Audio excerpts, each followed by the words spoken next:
Welcome to Club Shay Shay. Guess who stops by the club today? 5-division champ. The guy really needs no introduction. Floyd Money Mayweather Jr. Arguably the greatest boxer of all time, clearly the greatest boxer of his generation. He stops by the club today. All my life, been grinding all my life. Sacrifice, hustle paid the price. Want a slice, got to roll the dice, that's why. All my life, I've been grinding all my life, yeah. All my life, been grinding all my life. Sacrifice, hustle paid the price. Want a slice, got to roll the dice, that's why. All my life, I've been grinding all my life. I'm alive at another edition of Club Shay Shay. I'm your host, Sharpe. And look who dropped by the club today. It's the one and only Floyd Money Mayweather, TBE. Floyd, how are you doing? Oh man, I'm doing great. Just in this pandemic and in this, it's crazy everything going on. But I'm just spending time with family. Taking one day at a time. That's the only thing I really can do. But what I'm doing actually is I'm working with fighters every day. I'm on my way to the gym. And after we get finished talking, on my way to the gym, I'm working with a lot of young fighters. Of course, Gervonta Tank Davis, he's fighting on pay-per-view, so hopefully he does great numbers. But I'm working, every day. Floyd, you mentioned this pandemic, but I want to take the time to offer you my condolences. You lost the mother of your kids. You lost your uncle, your trainer, a friend, a father figure in your Roger Mayweather. So I want to send condolences out to you and your family for your losses. Thank you. I mean, it's been difficult. You hear a lot of different things. Just about when you at a certain level, you hear different things about people's personal life. Mm-hmm. If I wasn't a huge name or a huge figure, you would never hear anything. So, right. She was a great mother, great person, and someday we'll see each other again. And my Uncle Roger, great man, great trainer, the will to win, just in life, period. And so things happen in life. One thing I tell my children, as well as people around me, dying is a part of life. Right. So, we have to enjoy every second that we're on this earth and cherish every second that we're on this earth. You mentioned that you're working with fighters. I've seen you upload things on your IG account that you're working with your son, you're working with your nephew. And some of the fighters, when you're an all-time great, and I'd say this in my sport, Floyd, normally the greater the player is, the harder it is for him to coach because he thinks everything is easy because everything came easy. Wow. How difficult it is for you to train people when you're arguably the greatest fighter of all time? Well, what I teach my son is this. What I'll be teaching my son is how to protect himself and protect his family, just in case anything happens. Right. I'm no longer here. You still have to be the man in your home and know how to protect your loved ones. So that's why I teach. I try to teach my children, my two boys, as well as my daughters, just about protection, not to go out and start any trouble or start any problems, but you have to protect yourself and protect your family. Just hypothetically say something happens down the line. Mm-hmm. And far as just working with fighters, far as a lot of times they like to say, well, a great athlete can't be a great trainer. Right. I just try to be the best that I can possibly be. Right. I'm not looking forward to a fighter being a Floyd Mayweather. Hopefully we can find the next Floyd Mayweather, and hopefully we can do record-breaking numbers as far as pay-per-view. But everything takes time, and right. I'm gonna continue to go out there and give back to the sport of boxing. Day in and day out, I work with these fighters. So you're not teaching your son to per se go into the sport. You're teaching him how to be able to protect himself if that situation should arise. Absolutely. That's what I try to do. Just teach them how to protect themselves, hold down the fort as far as the house, their own home, right? Protect their family, which someday they will have a family, and you have to be the man of your home and know how to protect your family.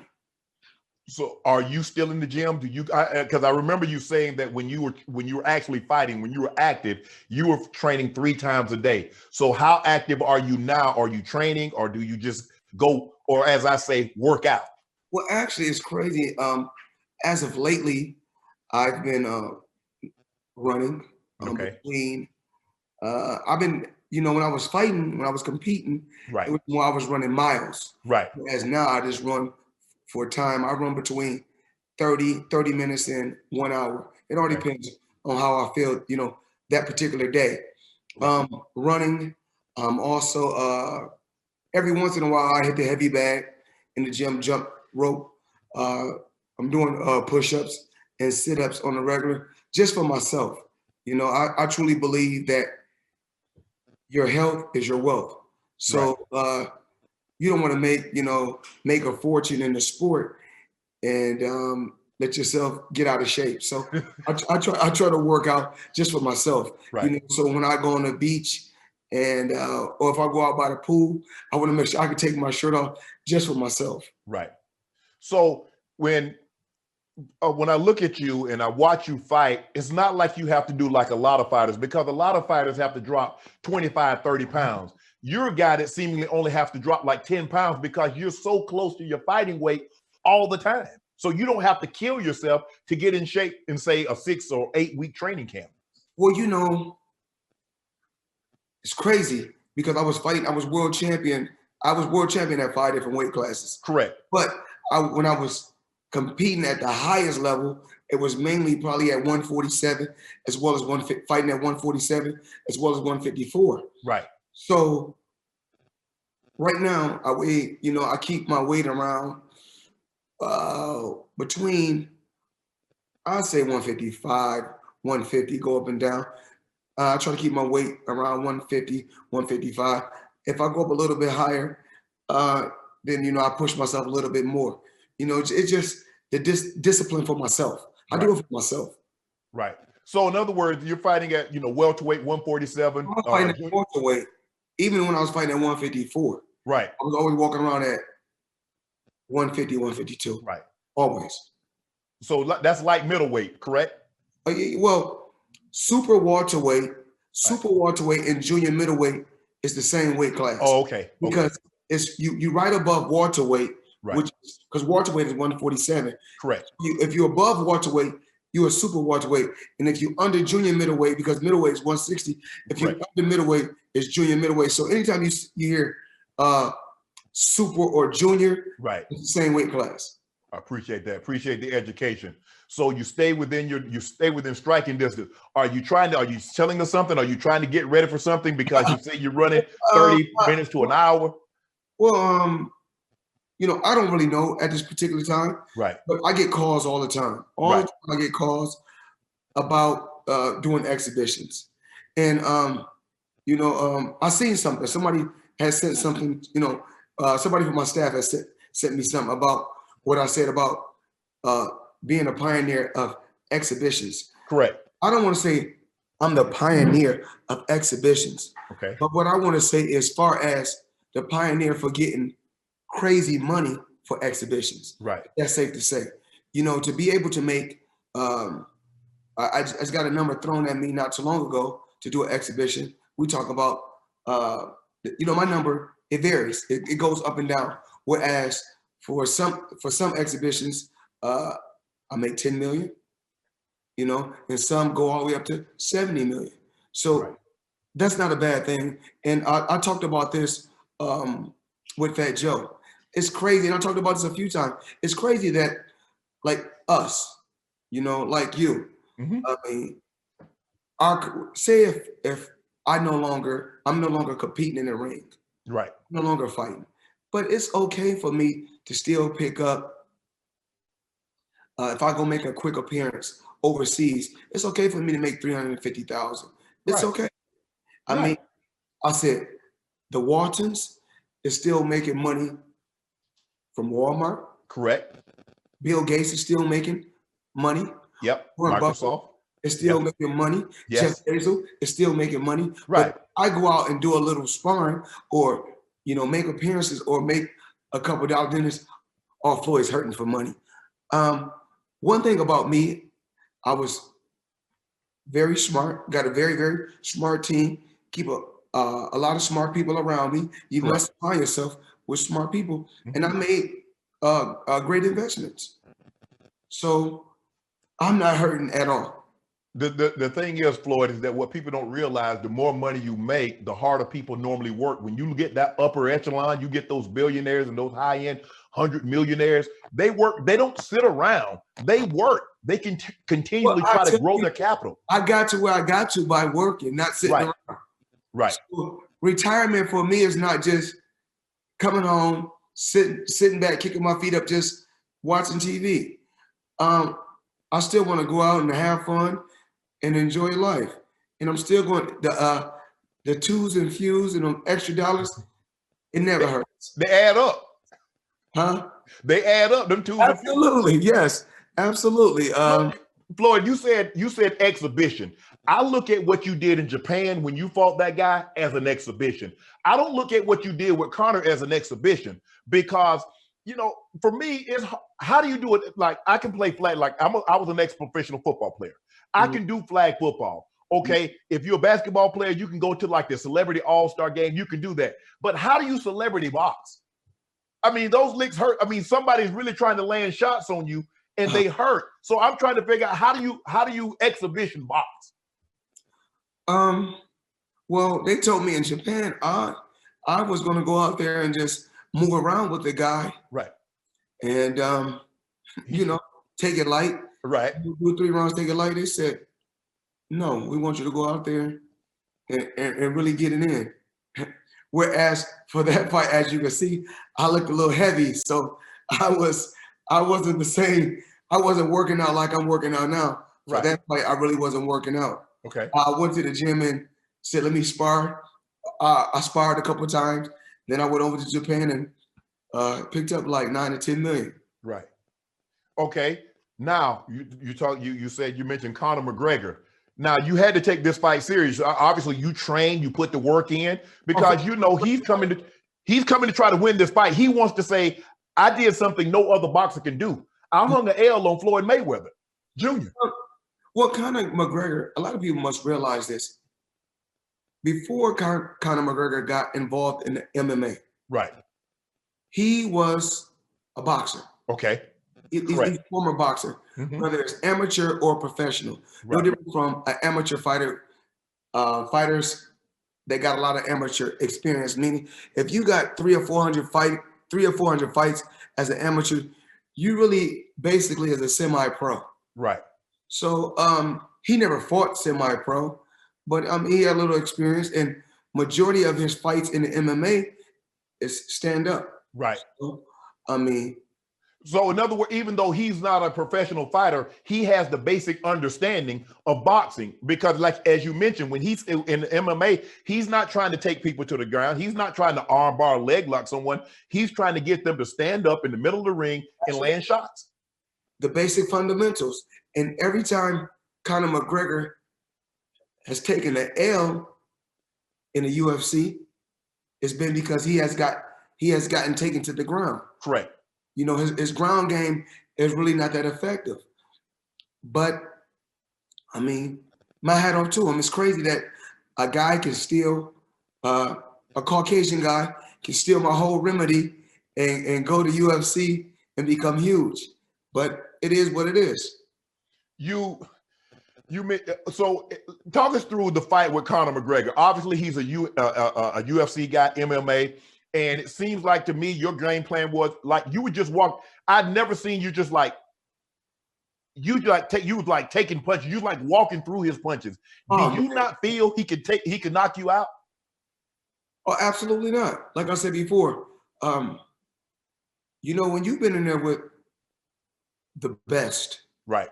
When I say the best, meaning, I mean, I could throw so many different names out, you know, out there because. We'll get to those names in a minute. We're going to talk about that because Floyd, I don't think you get the credit you deserve for the fighter that you are. You beat 16 world champs. You're 50-0, but people always make excuses. When he fought De La Hoya was old. I don't know. I think No, I think I beat, if I'm not mistaken, I beat 23. You beat, wow. Okay. It's somewhere upwards to that. But it really doesn't matter. Okay. It's all about, at the end of the day, it's all about, am I satisfied? Okay. I'm satisfied with my career. And I remember, you know, you guys, when we talked about athlete of the decade. Right. I can remember you guys when we had a crazy debate about me and LeBron James. Right. Sports Illustrated. Yes. You know, and my thing is this. I don't talk about anything. I speak facts.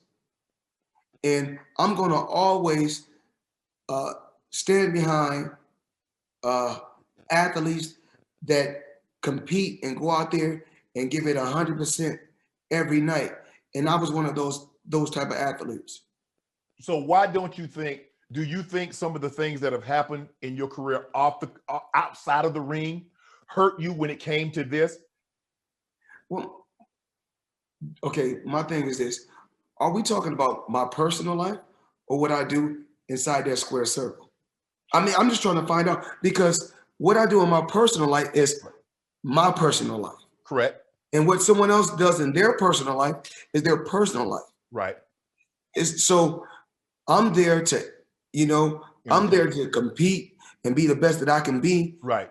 In the sport of boxing. Right. Or whatever, or whatever I'm doing, whatever field I'm involved in, I'm always gonna give it 100%. Right. So people are entitled to judge me for what they hearsay. Okay. Making assumptions. Just because I never came out and said, "Oh, let me explain." I don't have to explain that to nobody. Only people that I feel like I have to explain something to is my children and my relation, and because at the end of the day, only God can judge me. Let's go back to where it all started. You grew up in Grand Rapids, Yes. Michigan. Your father was a fighter. Your uncle was a fighter. Both uncles. Both uncles were fighters. So it was almost like you was like destined. It was predetermined. You were ordained to be a fighter. Yes. That's all I knew. But did you ever want to do anything else? When I was coming up? Yeah. Well, I played football, actually. I played football. Did you? Okay, what position did you play? Running back. You told that kid? Running back. I was always the fastest one on my football team. Right. I had fun, a lot of fun. And if I wanted to play football, I could have played football. If I wanted to play basketball, I could have played basketball. It's whatever I wanted to do. Floyd, when I look, but it's not easy because I have a son. Now, I played professional football. My brother played professional football, but he wanted no parts of that. And I was perfectly fine. I didn't say you need to play because I played, your uncle played, your grandpa. I didn't do any of that. I let him choose his path. Did you feel any outside pressure to do this, or because your uncle and because your uncles and because your father were fighters? Did you feel any pressure to do that? None whatsoever. I'm glad that my dad pushed me. My dad pushed me and wanted me to be the best. It was never good enough. And that's what I like about my dad. He was very, very strict. When you say a strong, willing, hardworking man, that's my dad. And I don't care what we have been through in the past. It's all about growth and growing. I love my dad because without my dad, I wouldn't be the man who I am today. I wouldn't have accomplished the things I've accomplished. And I wouldn't be known as TBE if it wasn't for my father. So I love my dad. My dad, every day, no matter what my dad did, my dad would run the streets. My dad would hustle. But every day, my dad would make sure I went to the boxing gym. Every day. And I love my dad for that. You said because I heard Roy Jones say this exact same thing, because he had his dad as a trainer. He ended up parting ways with his dad. You ended up parting ways because you felt that it was never good enough, and he was adding more pressure than needed to be there. How did you come to that decision? Say, you know what? I'm going to part ways. I'm going to keep it in the family, but that has to be a hard decision, Floyd, because your dad is like, you got my name. I helped give you life, and you parting ways with me. It's not really parting ways. This is what people don't know. Okay. We forget when my dad left me at the age of 16. My dad went to prison. Right. So I was on my own at 16. From 16 to the age of 19, I was working by myself. Then I started working with back with my Uncle Roger. So it's always been in the family. I would work with my dad. I would work with my Uncle Roger. I would always work with both. So it's really not like I was like departing, just leaving my father. Right. And I'm not the jealous type.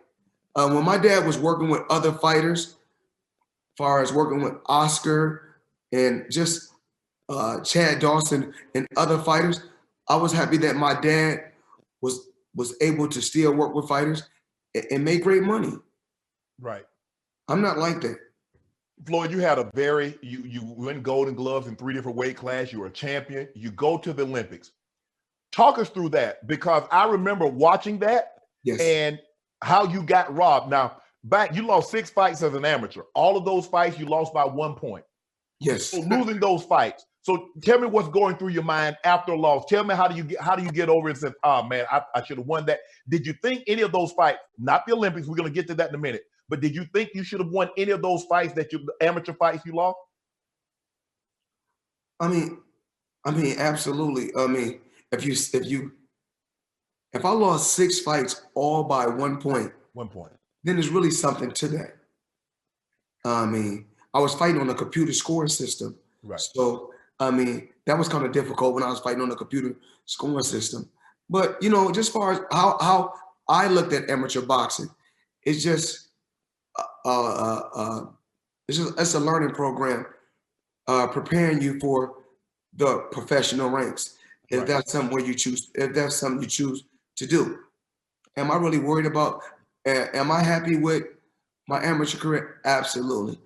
Am I happy with receiving the bronze medal and not winning gold? Absolutely. But Floyd, that gotta hurt Floyd. No. It was so bad. Floyd, the judge raised your hand. He thought you had won. No, you mean the referee? Referee, yeah, excuse me. Ref raised your hand. The referee raised my hand because he thought I won. Yes. But I'm glad that the fight went like it went. Why? Because if it did, it made me work that much harder as a professional not to feel that same pain again. So you believe losing that fight was the greatest thing that ever happened to Floyd Mayweather Jr.? That was one of the best things that happened to me. One of the best things. One of them. Yes. And that same guy is, and you know, and I feel bad. That same guy that I lost to is somewhat homeless. Yes, I read that story. You know, that's crazy. You know, I wish him nothing but the best. And I don't know why he didn't become a boxing trainer, because at that particular time when we fought, he was already a lot older than I was, because you know I was fighting at the elite stage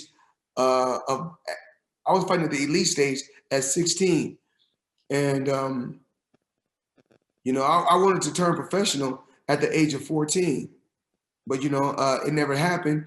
5 years later, I turned professional at 19. Then within a little bit over a year or something, I became world champion, and was world champion almost, well, I mean, somewhere probably 20 years. You turn pro right after the Olympics. The Olympics in '96 were held in Atlanta. You become world champ in '98. You stop Hernandez. So what's going? I mean, that's a fast turnaround, Floyd. I mean, normally guys need 8, 10, 12 fights before they even get a title shot. And inside of 2 years, you're world champ. Well, this is the reason why, because I was active. Okay. I was very, very active. I told him, sometimes I would go to the promotion, well, basically, I would go to Top Rank, which at that time, they was my promoters. Okay. I would go to the office. I would go to the board. Bruce Tramplett, a guy named Bruce Tramplett was the matchmaker. I would go in there, say I want to fight this day. They said, Floyd, you know, you're one of our top fighters, and we know you demand, a heavy payday. I said, listen, pay me what you think I deserve. Pay me something solid. I just want to stay active because I know where I'm trying to get to, as far as with my career. Right. They would keep me active. I think it wasn't even a full 2 years. I fought 17 fights, then I fought for the title. But boxers don't fight like that anymore, though, Floyd. I mean, you were basically fighting every couple of months. You were in the ring. Upset. I should be upset with myself with what I did to the sport of boxing. Right. Every fighter now I want a Floyd Mayweather payday. Right. But I put in a lot of hard work to get where I got to. It wasn't easy, very, very difficult. And I really wasn't crying and complaining. I would just say, yo, put him in front of me. I'll beat him to show the world that I'm the best. And someday I would go down in history as the best. Do you believe they were hesitant to do that because they knew they didn't want you to take an L? You knew you weren't going to take the nail, but sometimes promotion companies, they protect their fighters because they feel they're protecting them from themselves. It's crazy that the promoter, Bob Arum, I can't say these fighters don't see this. 1 minute he'll say Ali is one of the best that I had. Then it's Mayweather, then it's Pacquiao, and then it's Lomachenko, then it's this guy. I mean, boy, these promoters, they kill me. Floyd, you did something that nobody had done at that time. You broke with the promotion company and struck out on your own. Yes. How did you come to that decision? How did you say, you know what? Instead of me fighting for him and him getting a chunk of this, why not I fight? I'm in the ring. He ain't taking no blows. Let me get all this. Let me keep 100% of the revenue. Yeah. I can't see how fighters right now, and it's not like I'm throwing shade. It's just that if I accomplish everything that I've accomplished, and I've done everything that I've done, how can you go to I look at guys like Terrence Crawford. Right. Terrence Crawford can be a lot bigger than he is. How can you make, and this shows that racism still exists. How can you say that Lomachenko is better than Terrence Crawford? Not at all. Not in a million years. Not at all. Are they unsure? Floyd, you were sure yourself. You were sure you could do it. Are they unsure? Do they not okay, they're fighting. Why haven't more fighters struck out on their own? It's not really, I got loose because me as a promoter, right now, I know what fighters want because I've been on both ends. Right. I was a fighter, so I know what you're looking for. I know how you need to be. I know how you need to be promoted because right now,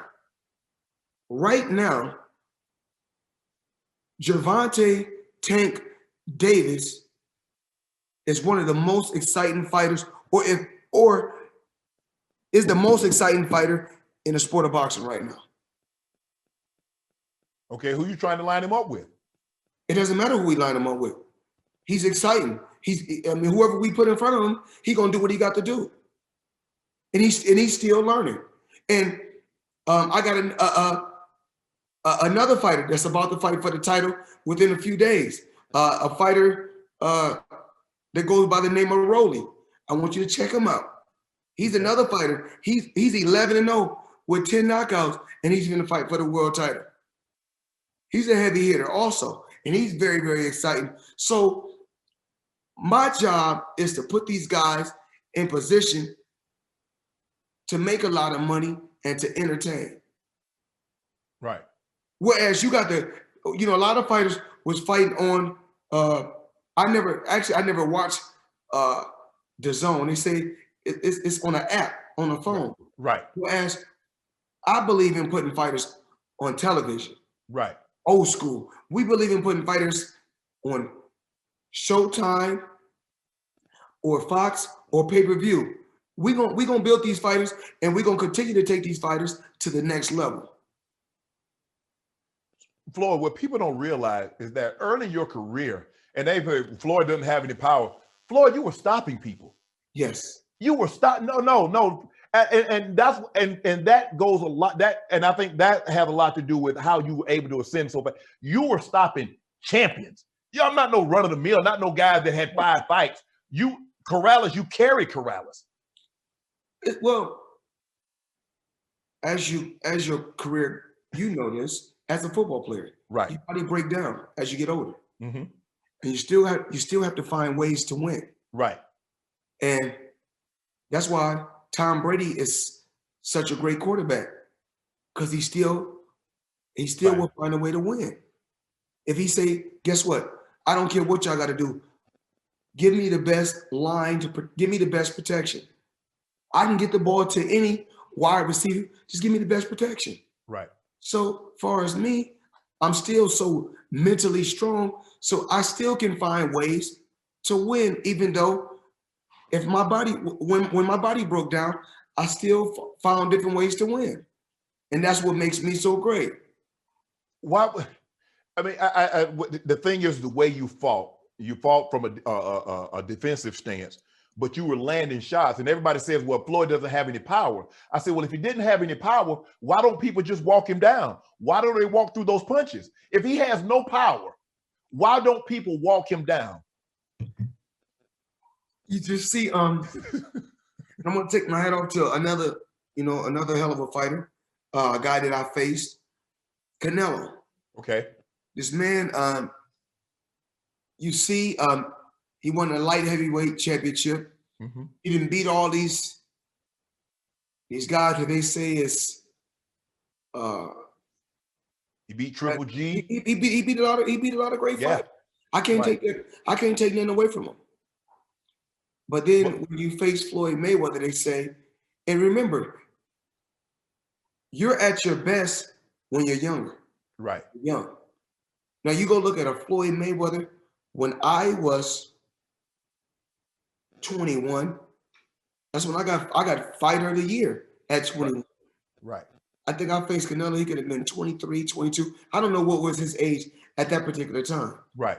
But then they say he's inexperienced, but he had, I think when we fought, he had more fights than I did.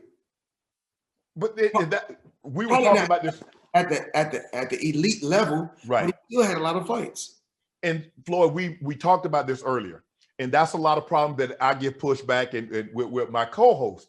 I said, you keep saying that he hadn't fought, or you make excuses. You say De La Hoya was old. You say Gotti was outclassed. You say Canelo was young. You make all these excuses, but he beat him.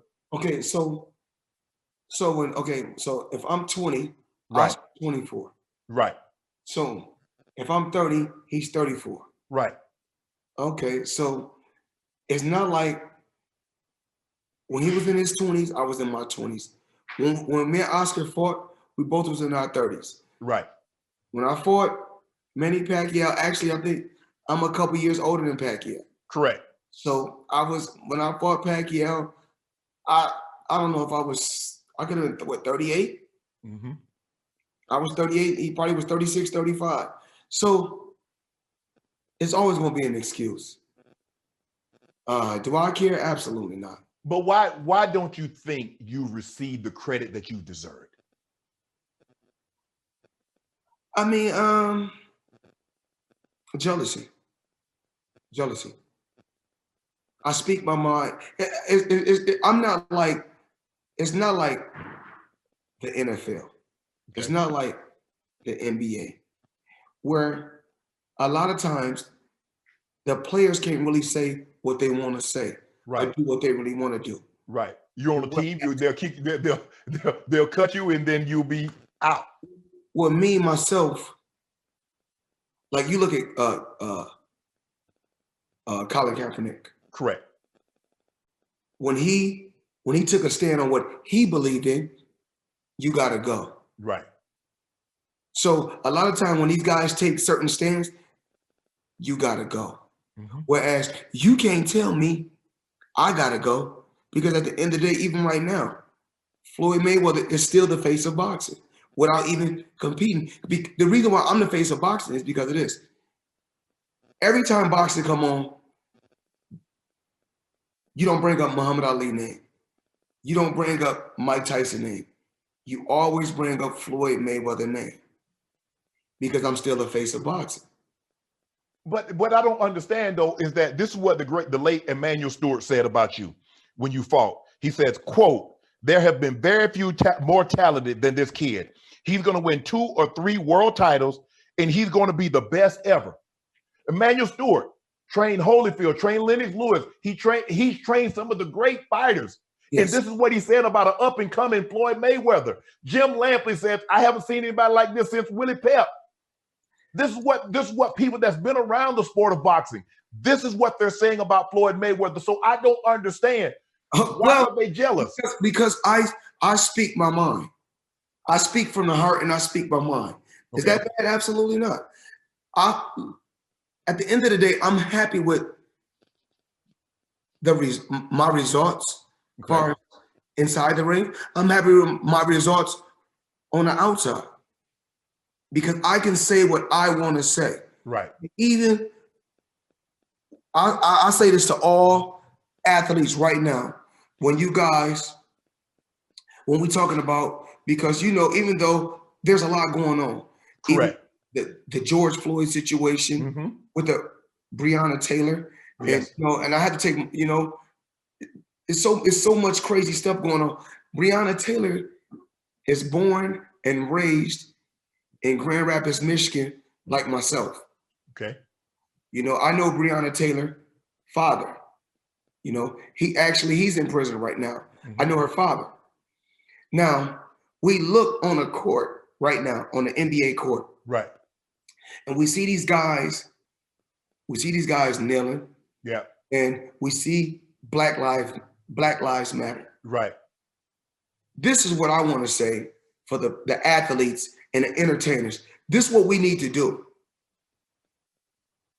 We need to have different policies come in, as far as with these police officers. How police interact with us. If it's something that's not done right,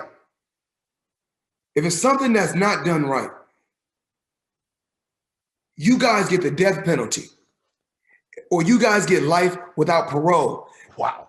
If that happens, then guess what? Then we're going to get some different results. Then this will stop. But as long as these guys are just getting a slap on the wrist, this will continue to happen. So I don't want the NBA to just put that on the court. I don't want the NFL. I don't want these guys just kneeling. Right. Do something about this. And if you guys do something like what I said, these guys, the same officer that did, those officers that did that to George Floyd, they deserve life without parole. Well, before Floyd, we're just now starting to get officers charged. So can we get them charged and get some conviction before we move to the death penalty? Guess what? What happened? Charges ain't gonna be nothing but a slap on the wrist, and they'll be back out and be back with their families. Well, I agree. I agree that because the police unions are so strong, you see the guy that shot, I think his name was Rashard Brooks in Atlanta, he's already suing to get his job back. And because they get slapped, as you mentioned, they get slapped on the wrist, they get to go right back on the street. Floyd, where can you work at if you got 25, 30 complaints and keep your job? You kill 1, 2, 3 people and you keep your job. How? It's rough. It's rough and it's tough.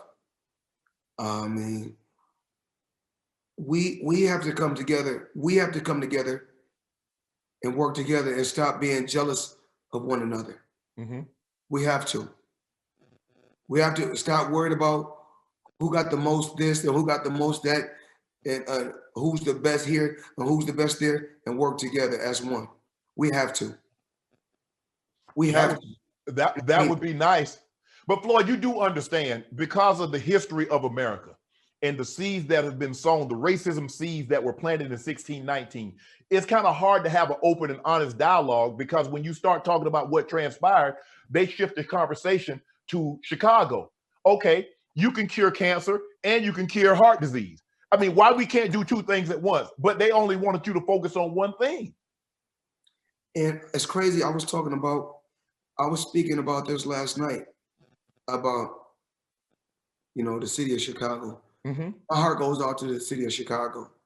One of my best friends, Nate Jones, the guy who wears the bodysuit that I punch when I'm in training. Right. We was on the same Olympic team. We've been best friends since, he's been one of my best friends since 1994. And I used to hang in the worst projects at that particular time for years. Mm-hmm. One of the worst projects in America, which was Cabrini Green. Cabrini Green, yep. I've seen a lot of crazy things throughout my life. Just coming up in the inner city, hanging out in Chicago, hanging out in Jersey, being in New York with my family, just throughout my life. Just me, myself, coming from poverty. We have to stop being jealous of one another. For real, I really want to say this. Chicago, and even in LA, we gangbang, but what are we gangbanging for? For right. What? What are we gangbanging for? For what? We got to.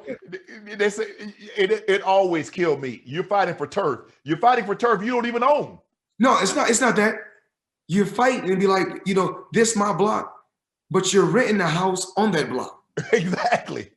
You're saying that this our turf, and I always talk about this.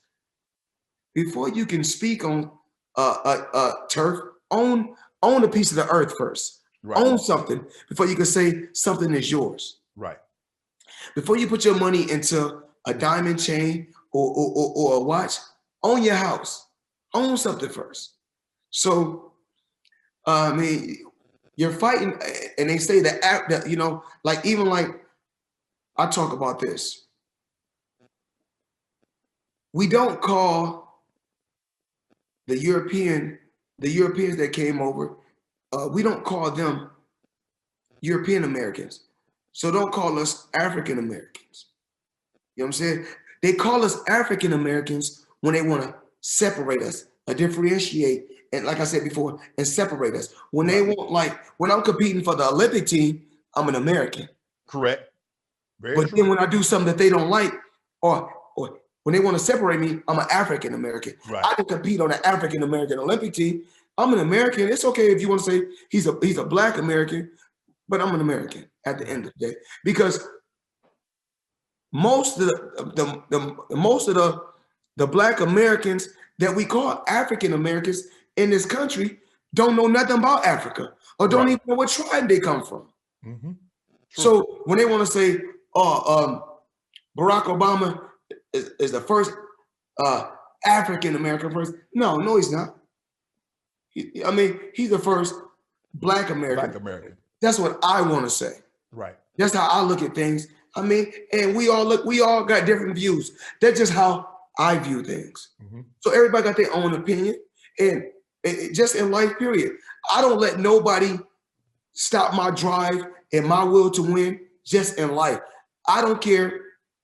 Like a lot of times, everybody, Donald Trump, I don't care who's the president. That's not going to stop my drive and my will to win in life. And that's not going to stop me for teaching my kids just about, about life, and tell them about my struggle, and tell them about working hard and surpassing me and becoming better than me just in life. Well, Floyd, I remember a couple of years ago when Gucci came out and they had this racist They had, I think, the black. It was a sweatshirt or a sweater. They had the black with the big. They had the red lips, and then you IG'd yourself in the Gucci store, and you're like, I'm not gonna let anybody dictate to me what I can and can't wear. Explain your decision that went into, like, because you know a lot of black people were upset with you, but like you said, you're your own man. So talk us through what went into your mindset in doing that. I'm wrong for having my own. I'm not wrong for having my own opinion. Right. I mean, because if that's the case, if you guys want to say I'm gonna stop wearing Gucci, then guess what? Stop wearing everything else. Because all those people run together. Right. They all network and run together as one. I have my own opinion, and guess what? It's crazy when you speak about that, because when you go look at, I want everybody to go back and look at when I posted, you know, when the Gucci post, when I posted, never said nobody's name, never said a name, right, never called out one particular person, but my voice is so powerful, and when I speak, that it's very, very touchy. It hurt feelings in certain ways. Where, like I said before, I can't be broke. No matter, I'm saying I can't be broke first. I'm unbreakable. Nobody can get to me. Nobody can hurt my spirit, because, like I said before, I'm a proud black man, and I got the will to win just in life. Period. So I'm gonna wear whatever. I'm gonna wear whatever I want to wear, when I want to, and how I want to.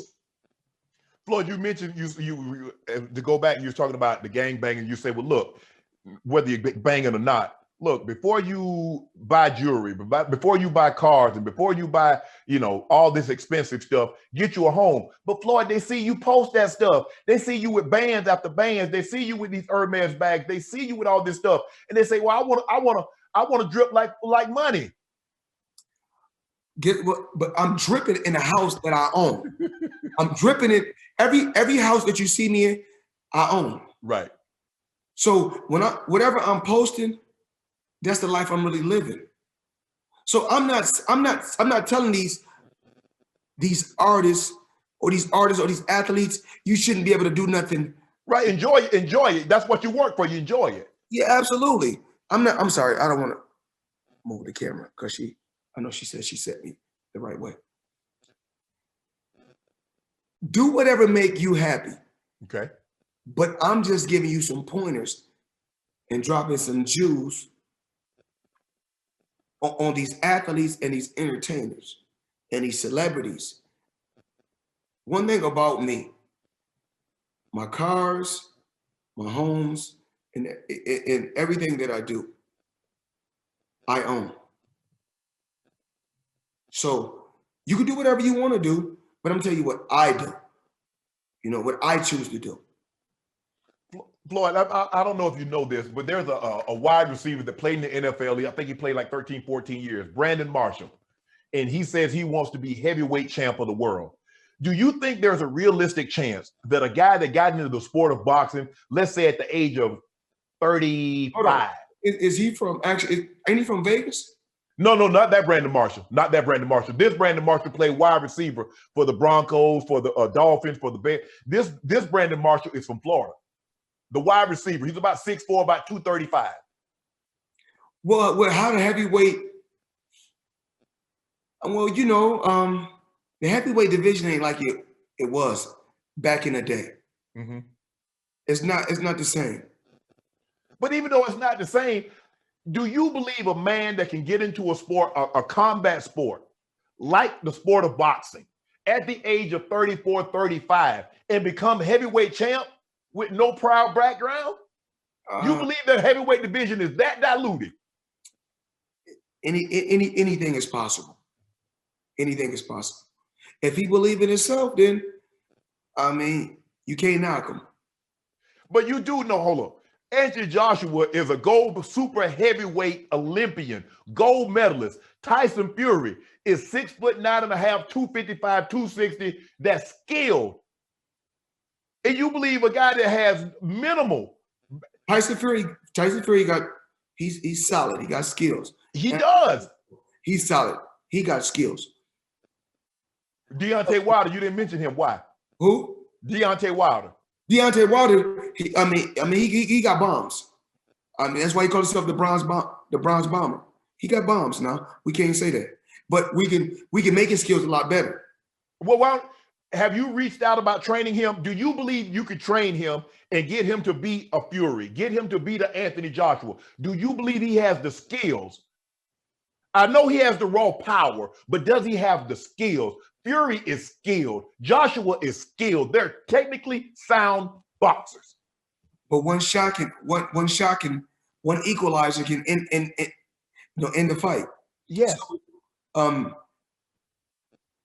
only thing he needs is the basic fundamentals, and I could do the rest. But Floyd, what you could do is you could walk people into punches. And that's because no. I can't walk people into punches because remember, I'm a defensive wizard. Stop. I don't walk into punches.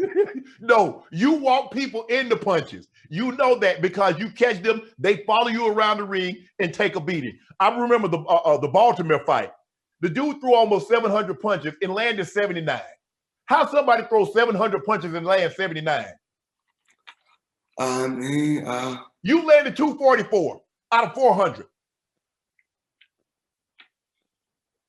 I can't. Yeah. I can help him. I can really help him. All he got to do is, he's with Deontay Wilder is with us anyway. He's with Al Haymon anyway. Right. So why would because you skip Floyd? Here's the thing. I look at Buddy McGirt. Buddy McGirt turned into a great trainer. There's some Virgil Hill. There's some guys that fought that were good fight that were great fighters in their day and time in their weight class. You're arguably the best. You're one of the top 2 or 3 fighters. Someone said you're the first or second best fighter of the 21st century. Why wouldn't guys come to try to pick your brain, get that knowledge from Floyd Mayweather? Why? I'm here to help fighters. So even like Deontay Wilder, I'm here. All he got to do is let me know what he want to do, and we can make it happen. I'm here to help fighters. You caught a lot of flack. You said your top 5 fighters. Who are Floyd Mayweather's top 5 fighters? Now you can go your weight class, your smaller guys, or you can go heavy. Or you just. Man, I forgot. Last week, like I told you before, every week is different. Who was my last fight? Who was my fighter last? Okay, I know you got. First of all, you left Ali and you left Ray Robinson out. That's why you got the flag. Whoever else you put in there is unimportant. You left those 2 guys out. At the end of the day, Floyd Mayweather is not a follower. I have my own opinion. This is my opinion. Right. This is what I think. And there's a reason why. There's always a reason why. And I would always love Sugar Ray Robinson because he paved the way for Muhammad Ali. Right. I would always love Muhammad Ali because he paved the way for Sugar Ray Leonard. Correct. And then Sugar Ray Leonard paved the way for a guy like a Mike Tyson and so forth and so on. That's how it go. We all paved the way, and we all care and love one another. But my opinion and what I think is my opinion and what I think. But Floyd, you can understand Ray Robinson had 175 wins, 109 knockouts. He lost 19. He draws 6 times. And won belts over numerous classes. Ali, go ahead. What's numerous? Because when you say numerous, I think about Manny Pacquiao and Floyd Mayweather. When you say numerous, I would say 3. Did he win 5 like you? Did he win 8 like Pacquiao? No. Okay. But Floyd, the guy. But here's the thing. When I look at a guy, and because you're so head and shoulders above everybody that you fought in your era. When we say this, we will come on record and say this. Okay. Out of all these guys in a history of boxing, yes, I've accomplished more than every fighter in the history of boxing. You mean as far as win, as far as undefeated, as far as belts, as far as prize money? You tell me, and I will tell you, and I'll say, and I'll tell you why. Tell me something. I'll tell you why. Well, the only guy that retired that was undefeated, that hadn't tasted defeat when he retired, was Rocky Marciano. Okay, so go ahead. How many world champions have Rocky Marciano beat? I would say probably what, Archie Moore, Joe Louis, maybe 3, 4, high end. So we already know. I beat more champions that's going in the Hall of Fame than he beat in his career period. So we gonna X him off. Wow, we got Rocky Marciano off there. So if he 49-0 and I'm 50-0, okay, so he 49, I'm 50-0. Which that even if we both were still 49-0, we talking about the accomplishments. So we know I accomplished more than he did. Go to another guy. Let's go. But Floyd, here's the thing. I don't want to hear it. Let's go. Okay, you want another guy? Okay. Another guy. Okay, Ali. Is Ali the same fighter that got beat by a fighter with 7 fights? Leon Spinks beat Muhammad Ali when he only had 7 fights. Yes. And if we really tell the truth, well, that's what you're here for. You're here to tell the truth. What's the heavyweight guy that Ali fought 3 times? Ken Norton, actually. Ken Norton. Ken Norton really beat Ali all 3 times. Go back and look at the fights. I mean, we just telling the truth. And I love Ali, of course. Next, let's go. But Floyd, here's the thing. I don't want to hear it. Next, let's go. Floyd, you're 49-0. I mean, you're 50-0. You won belts in 5 different weight classes. Give me another fighter. Come on, let's go. Because everybody else has a defeat. That's the Jordan argument. Because Jordan hadn't had any defeats in the finals. You know what? I got one for you. You just said Sugar Ray Robinson, right? Yes. You had 180, 200 fights? He was 175, 19, and 6. And I still beat more world champions than him. So talk to me. Okay, Roy Jones. Roy Jones Jr. Still beat more world champions than Roy Jones. And Roy Jones, and I take my hat off to Roy Jones. But did you know, see, I always said this, Roy Jones, love Roy Jones. Roy Jones and Muhammad Ali is the same fighter. Their defense is their legs. When they was young, and at the top of their game, they could move. Right. Once their legs went away, then they sat and done a rope-a-dope. Right. Whereas that's why the Mayweather defense, and I don't want to hear nobody call it the Philly shell. It's the Mayweather defense. Because like I said before, I mastered it. Once you master it, it's mine now. You took it over. Oh, okay. I know a guy that had defense very comparable to yours, and you know where I'm going with this. Pernell Whitaker. Oh, Sweet Pea. He was sweet. Now, come on, Floyd. Now, get that man his due. Is he? Wasn't he in my top 5? Yeah. Huh? Yes. Okay then. He was special. I boxed him when I was like 17 or 18. I think I probably was like 18. I probably like 18 and 17 when I boxed him. Okay. Obviously, in your top 5, you got Sweet Pea, Pernell Whitaker. You got Floyd Mayweather. Of course, I got to be in everybody's top 5. I have to be in everybody's top 5. Okay. Who else I have? I had Aaron Pryor. I cannot believe. I'm just baffled that you don't have Ali and you don't have Ray Robinson. I don't. I know you don't. I'm trying to think who I don't know Roberto Duran. You like Duran?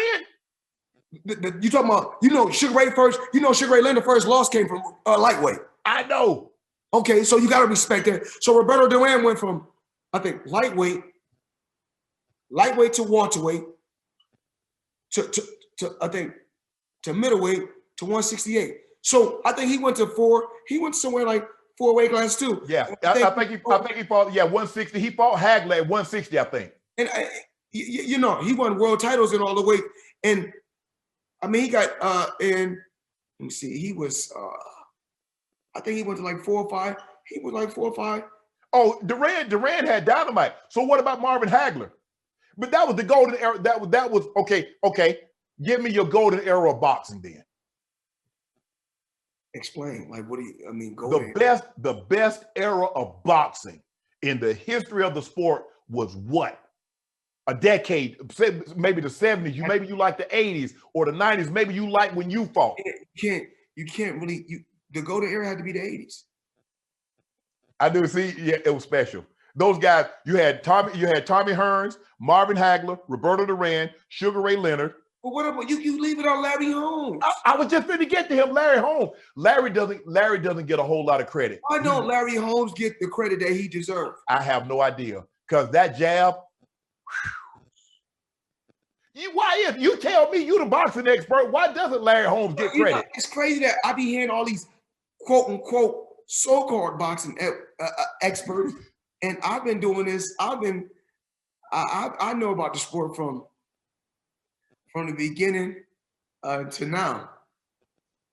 You know. Is it because if we look at Ali fought, as you mentioned, he fought Ken Norton 3 times. He fought Joe Frazier. He fought Joe Frazier. He fought George Foreman. I want to say this. Okay. Ali will always be a pioneer because of what he stood for. You know, in that era. Okay. What he stood for, and I commend him for that. And I would have done the same thing if I was in that era. He done what he's supposed to do in that era. Whereas I think in that era still we were more, we would stick together. We would stick together because you will see Muhammad Ali with Wilt Chamberlain. Mm-hmm.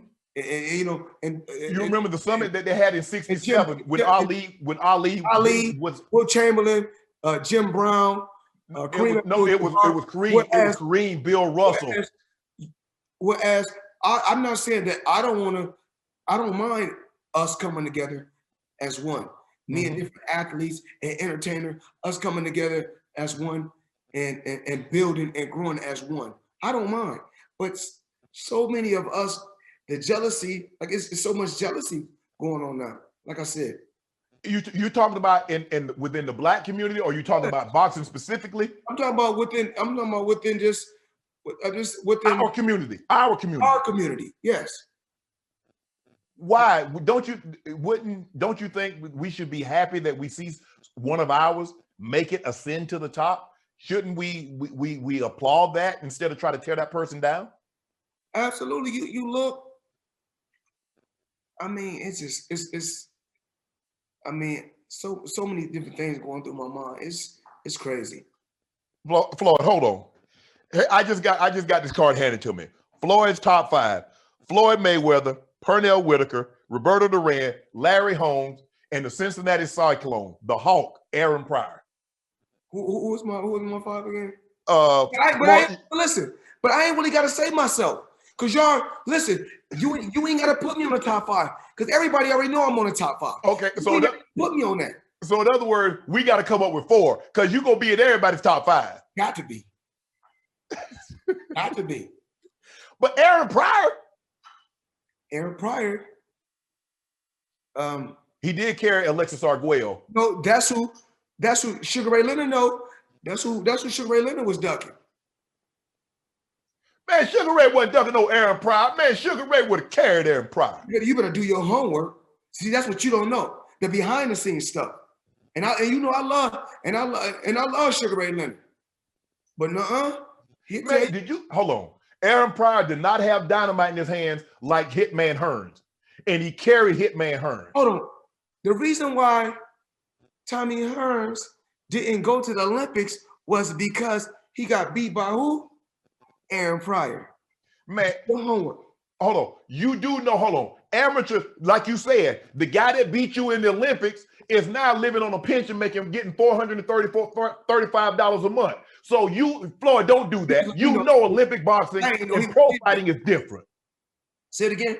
I say, Olympic style boxing is different than pro fighting because, as you said, it's a point system, and a lot of times things get missed. So the guy that beat you in the Olympics, if that was the case, the guy that beat you in the Olympics, because the scoring system when I was fighting and when the scoring system when the guys from the 80s was fighting is totally different. Actually, that was the 76 Olympic team. Yeah. Yes. So the reason why Tommy Hearns didn't go to the Olympics was because he got beat by Aaron Pryor. Yes. But I get that. But I'm saying Olympic boxing and pro boxing is something entirely different. You can be a great Olympic boxer and not a great pro boxer. Undefeated as a professional. Do you believe Aaron Pryor could, as a pro, do you believe Aaron Pryor could have beat Tommy Hearns? As a pro. Anything could happen. Man, don't do that, Floyd. No, I know anything can happen. We put man on the moon. I ask you a simple question, a simple yes or a simple no. Do you believe the Hulk, Aaron Pryor, could have beat Tommy Hearns as a pro? Absolutely. Man, you ought to be ashamed of you. Because of the pressure. Because the Hulk keep the pressure and he stay on you. And one thing about, even like when Sugar Ray Leonard beat Tommy Hearns in the first fight. When he beat him, what was that, 81 to 80? 81. Okay, so like I said before, you know, I know this sport. He beat him because of the pressure. He wore him down with pressure. He was a fatigued fighter. He beat him with pressure. Yeah. I took Sugar Ray, but I was worried because I knew the kind of dynamite that Tommy Hearns had in that right hand. Tommy Hearns, one of my favorite fighters. What about Marvin Hagler? I can remember when Tommy Hearns picked me up when I was 5 years old. One of my favorite fighters.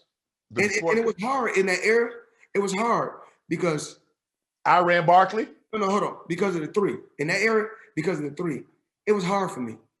I love Marvin Hagler, I love Sugar Ray Leonard, and I love Tommy Hearns. So when they fight against each other, I didn't really know who I wanted. I didn't know who I wanted to pick. And Duran. And Duran was in the 80s. He was, but I'm talking about out of those three guys. Even you could put Duran because he was a part of that. Yeah. You know, that Fabulous Four. Right. He's a part of the Fabulous Four. But Tommy Hearns, Sugar Ray Leonard, Marvin Hagler, when they fought, I hated that they had to fight each other. So when I look at the Sugar Ray Leonard fight and the Hagler fight, some days I say Leonard won, some days I say Hagler won. Right. Floyd Mayweather in his prime, he's fighting Marvin Hagler in his prime, Sugar Ray in his prime, Hearns in his prime, Duran in his prime. Who wins? I got to tell you how I would fight these guys. So you talking about how I would fight Sugar Ray Leonard? Sugar Ray Leonard got a lot of speed, but Sugar Ray, when Sugar Ray Leonard beat my father, when he beat my dad went into the fight with a messed up hand. But you know, even though he had a messed up hand, you still got to put food on the table. Right. So how I would approach the Sugar Ray Leonard fight, I come out and fill him out. You know, the thing is this. We know he got speed and I got speed. Okay. Right? But he don't got timing like me. There's a difference. He don't got timing like Floyd Mayweather. Right. And Sugar Ray Leonard, I'm a counterpuncher. Also, I could be a counterpuncher. Right. See, I'm versatile all around the board. Mm-hmm. So whereas, do I think it'd be a very exciting fight? Absolutely. But I think that his shots, his punches come too wide. I'm short. Everything's short. Short.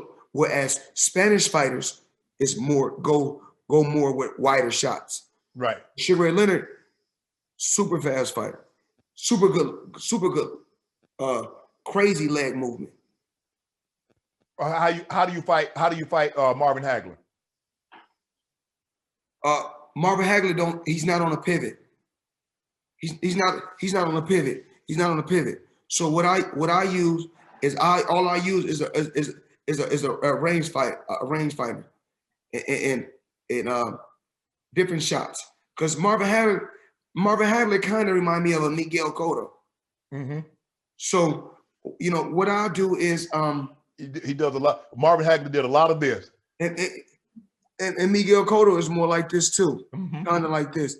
And Pacquiao, he does it in a fast way like this.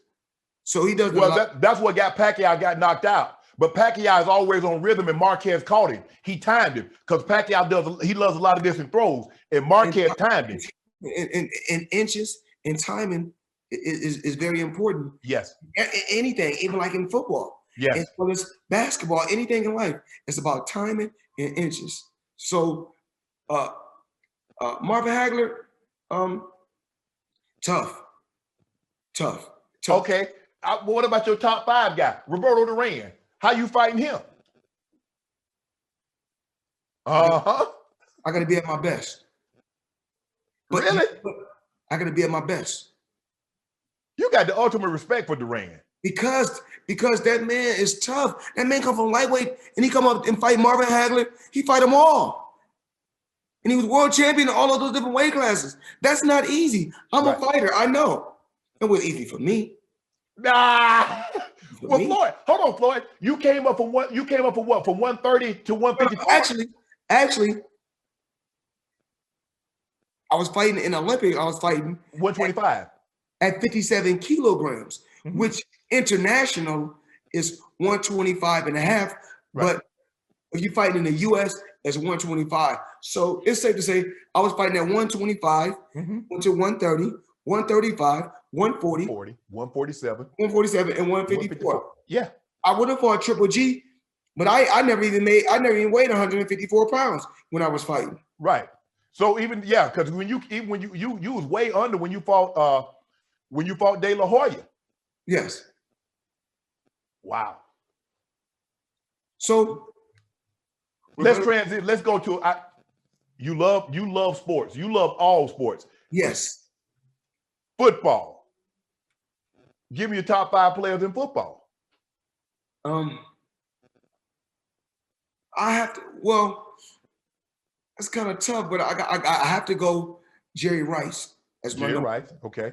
Got to go Jerry Rice, and he don't get the props that he deserves. Okay. I gotta go Brady. Okay. Even Peyton Manning. I gotta go Peyton Manning, but we go quarterbacks a lot. Peyton Manning done a lot of record-breaking things. Yeah. You like the quarterbacks. You're not gonna take a defensive player. You're not gonna take Deion Sanders, Lawrence Taylor. You're not gonna take any defensive players. We got to go Lawrence Taylor. That moment hit hard. Well, like I said, it's really hard. I mean, I can't. I mean, it's tough because it's any given night. Anybody can be great in those sports. In boxing, I had to be great every night because that's one-on-one. Right. Because what makes boxing so tough? There are no timeouts. You can't say, well, hey, let me call a timeout and let you get coached in your corner for a minute, and then you can't be off. If I'm off, I could have a teammate have an outstanding game that can cover up for me. You off, you catch the L. So I mean, you got Emmitt Smith, you got Walter Payton, you got Barry Sanders. So you can't put me. You got to say what's your favorite 15 and 10 with the favorite 5. Okay. Oh, I got one for you. Since you love sports and you love the hoop, we've been seeing you play a little basketball.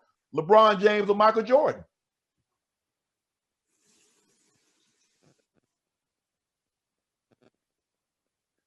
I think let me say this, okay? I'm gonna give you the break now. Okay. Okay. I love LeBron, right? Yeah. But one thing about Michael Jordan, he gonna come out there every night to try to kill you. Every night. Right. LeBron be seeming like he's kind of playing kind of nonchalant sometimes, which I don't like. But LeBron James, I'm gonna choose. If they played against each other, LeBron James is too big and strong and too fast. But if I had to choose one, I'm gonna choose Michael Jordan. Because the reason why is because I gotta go with somebody that's gonna go out there and give it their all every night. Well, maybe LeBron is giving it his all. He just making it look easy, making it look nonchalant. No, he's not. When you hold on, Floyd. That's what people said about you. You made it look so easy that it make it seem like you wasn't even like you were fighting bums.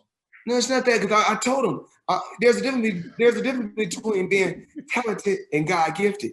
Right. You know, I'm God gifted. So at the end of the day, this is the reason why. Every time Mike go out there, every time LeBron, when the clock is ticking, LeBron don't supposed to pass it. He's supposed to shoot it. And that's no. You got to make the right play. Guess what? What?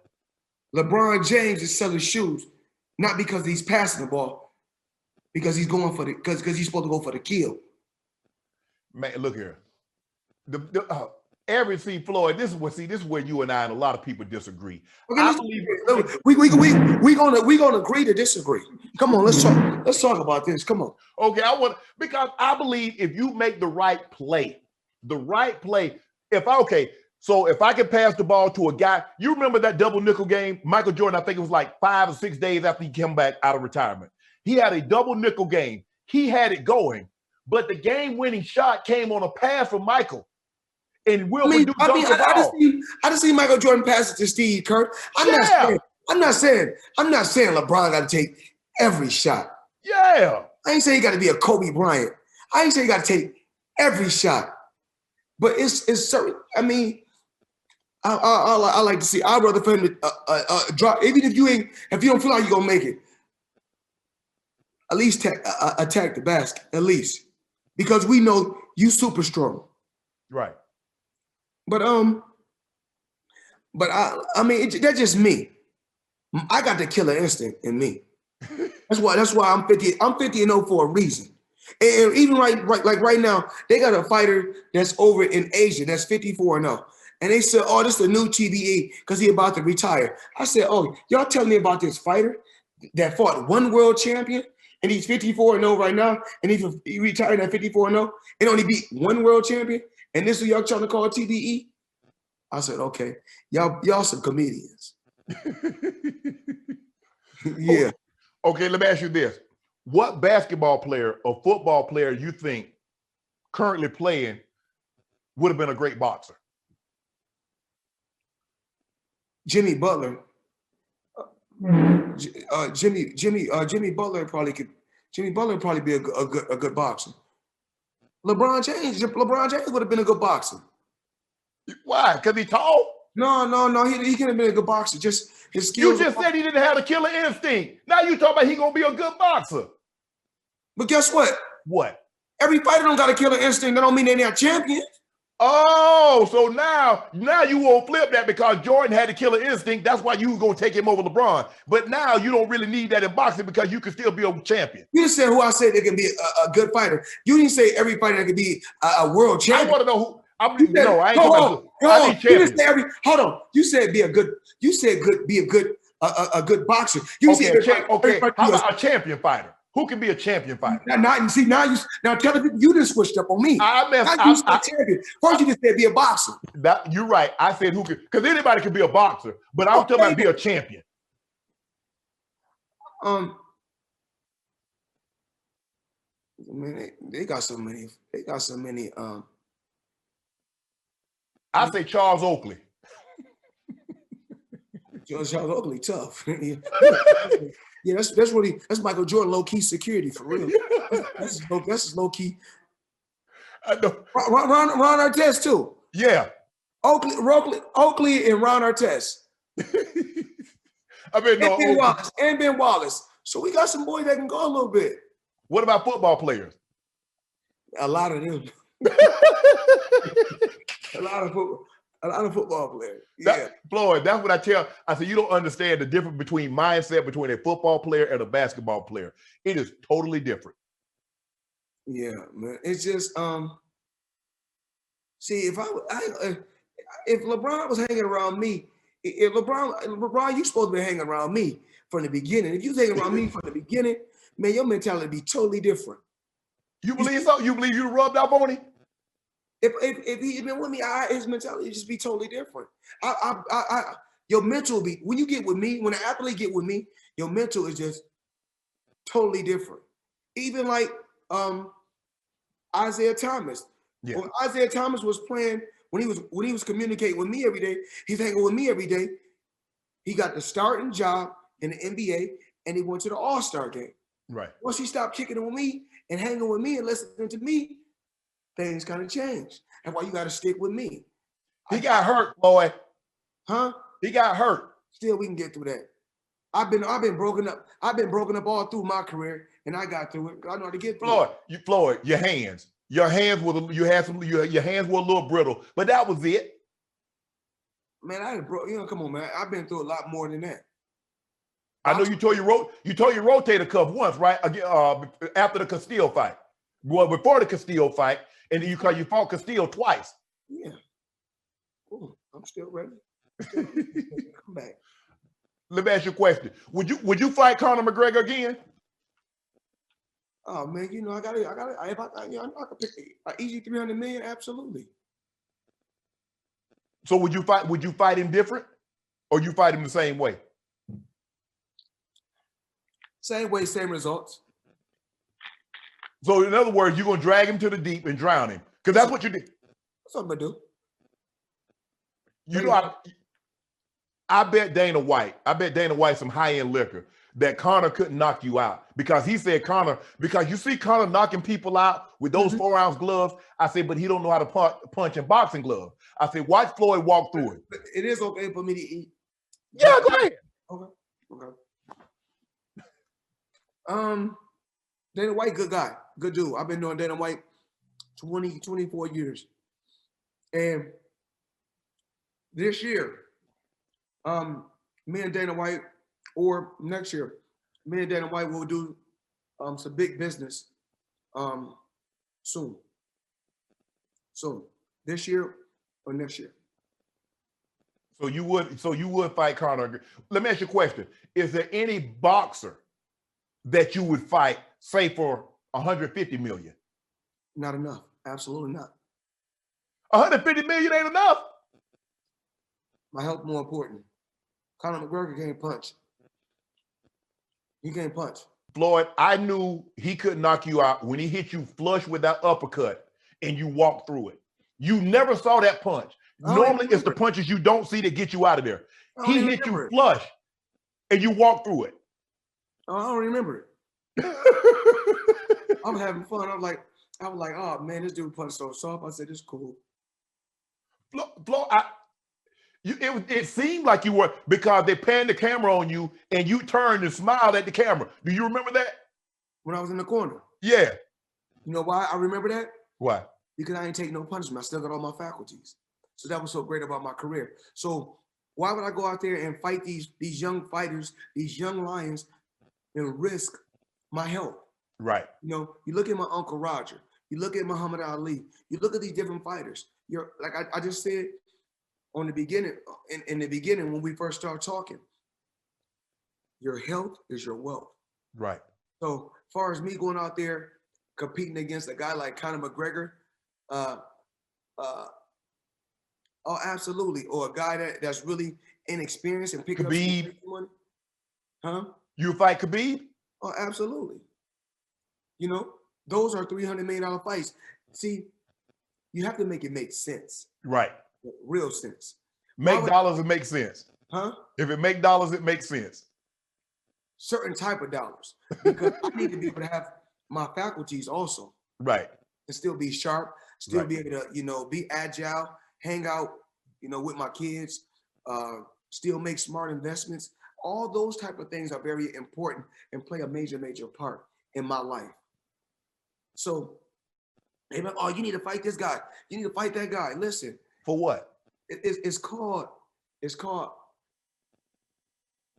eras for a reason. I had my time. I had my era. So it's these young fighters' era now. So, but it's okay for me to go fight a Khabib or a Conor and pick up, with those two fights alone, I could pick up 600 million. So that don't hurt. To fight guys that just to entertain, it's all entertainment.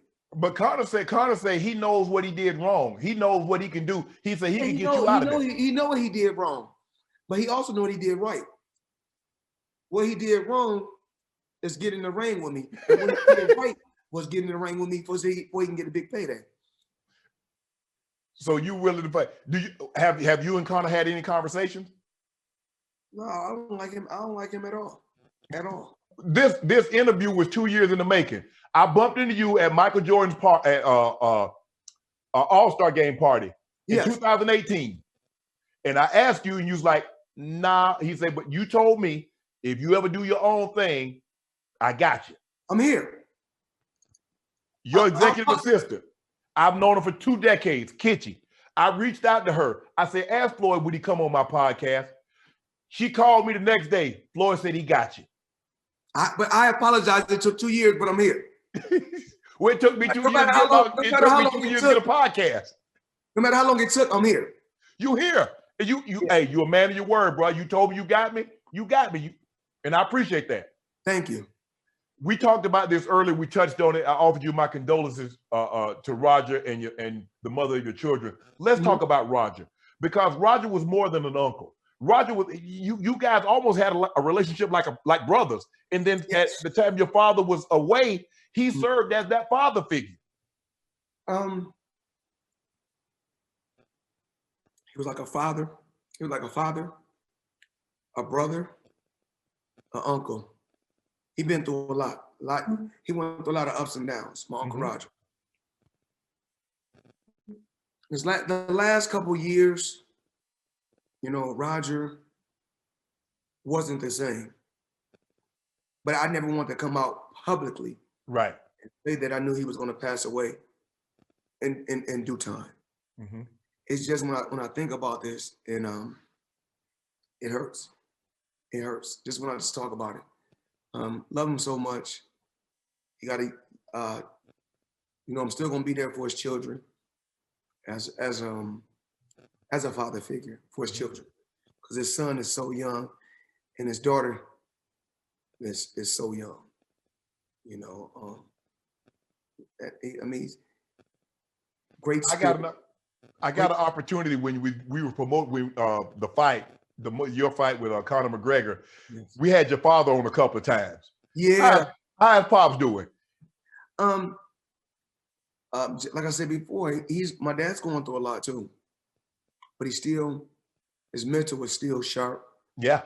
His mental is still sharp. He's still there, but he's getting older, but I'm always gonna be there for him to make sure he got everything that he wants and everything that he needs. I mean, those are the things that's very, very, very important. You know, worrying about a hip hop artist is not important. Right. Family is important. My love for my dad is important. My love for my children is important. Us helping, you know, the things that we're going through as Black people are very important. Worrying about a hip hop artist is not important. So I'm gonna continue to love my dad. And I only want the best for my dad. I want the best for my family, and I'm gonna continue to want the best for the people that's around me. And I have to commend and take my hat off to my assistant. She works hard day in and day out. She does, and she make things happen. She make it happen. She make things shake, and that's what it's about. Us giving back and us helping one another.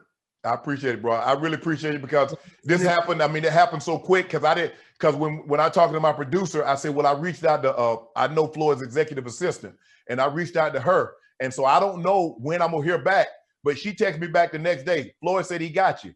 I told him, I said, Floyd said he got me. She said, no, do this for him. And then I said, yeah, you're right, because, and I like it because you're fair. You like Joe, what I think it's Joe Cortez. Yeah. I'm firm, but I'm fair. Right. And that's what I like about you firm, but you fair. So I'm gonna take my hat off. I appreciate that. I appreciate it. Tell your father I said hello. Yes. I wish him all the best of health. Floyd, going forward, I wish you nothing but the best. I'm on my way to the boxing gym right now. I gotta go work with the fighters. I appreciate you coming on, giving me a little bit of your time today. I really appreciate it, bro. Take care. All right. All my life, been grinding all my life. Sacrifice, Hustle paid the price, want a slice. Got to roll the dice, that's why all my life I've been grinding all my life. Look, all my life, been grinding all my life. Sacrifice, hustle paid the price, want a slice. Got to roll the dice, that's why all my life I've been grinding all my life. You know what to do. Hit the subscribe button to become an official member of Club Shay Shay, where we always do something before two something.